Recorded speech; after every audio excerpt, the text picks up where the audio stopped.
Hello and welcome to the channel. Today we're going to be talking about 3 ways you can create depth in your shots and make your videos stand out. Okay, so I want you to think about your favourite movie.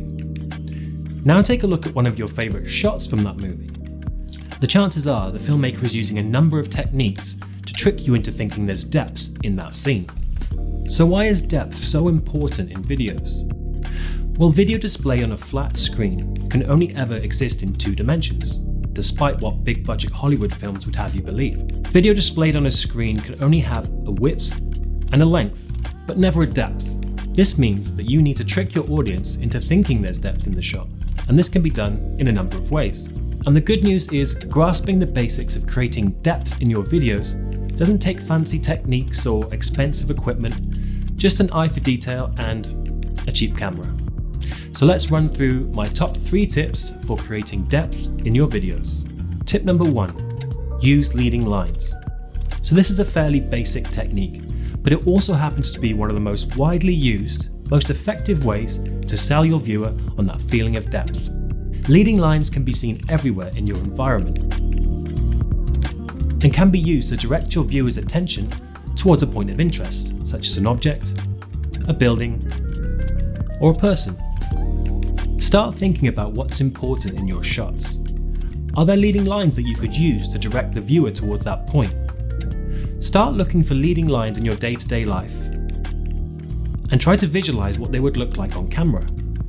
For example, you could take advantage of a well-placed handrail that leads to your character, an avenue of trees that points to a striking statue, or details in the architecture that draw the eye forward. The possibilities are endless. So a simple technique, but one that never fails to grab your viewer and create that sense of depth in your shot. So what is your favourite shot that uses leading lines to create depth?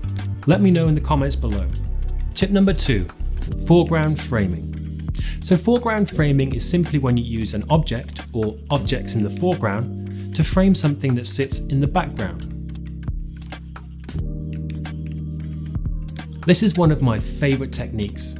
That separation between foreground and background really allows the viewer to get a sense of depth in your shot, and it also allows you to get fun and creative with your framing. In this example, I decided to frame the London cityscape in the background using the riverside handrails in the foreground. Note how the foreground framing allows the viewer to get a rough estimation for the distance between the foreground and the background, and gives you an instant feeling of depth in the shot. For this second example, I wanted to create depth whilst also showing the audience that the subject is among a group of people. With this in mind, you can see how the arm and face of another person in the foreground has been used to add a stylized border to the subject. So you can see just how powerful foreground framing can be to create depth and interest in your shot. Drop a comment below to tell me how you plan to use foreground framing to elevate your videos. Tip number 3, use directional movement. So this last tip is quite simple, but if you have a foreground and a background to your shot, and you have objects moving from the foreground to the background, or the background to the foreground, the viewer is going to get a sense of depth in that shot. So using directional movement works really well if you pair it with tip number 1, using leading lines. So you can see in this example, shot at Greenwich Park in London, I'm using the leading lines of the road, the avenue of trees, and the V-shape left in the sky. I'm using all of these things to direct the viewer towards what I want them to see, which is the statue and the misty cityscape in the centre. But in addition to these leading lines, I'm also creating depth using directional movement. Take a look at the family on their bikes in the bottom left. They're travelling from the foreground to the background in the direction of the leading lines. So you can see how using directional movement is such an important tool for creating depth, and it becomes even more powerful when you combine it with one of the other techniques, such as using leading lines or foreground framing. In this last example, I'm going to show you how you can combine all 3 tips to create a striking shot with a good sense of depth.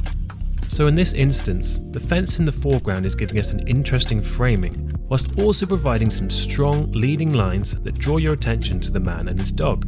In addition to this, the trees in the midground are also helping to frame the 2 subjects, but the directional movement of the man and his dog walking through the scene really bring the shot to life and accentuate that sense of depth.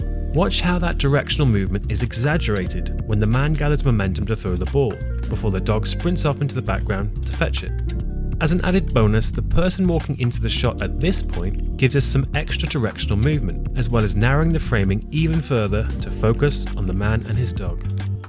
So there you have it, 3 ways to create depth and take your videos to the next level. Use leading lines, use foreground framing, and show directional movement. So thank you for watching, and I'd love to know, what are your favourite ways to create depth in your footage? Leave your comments below and let's have a discussion. If you like what you see, please consider subscribing, and until next time, stay safe and goodbye.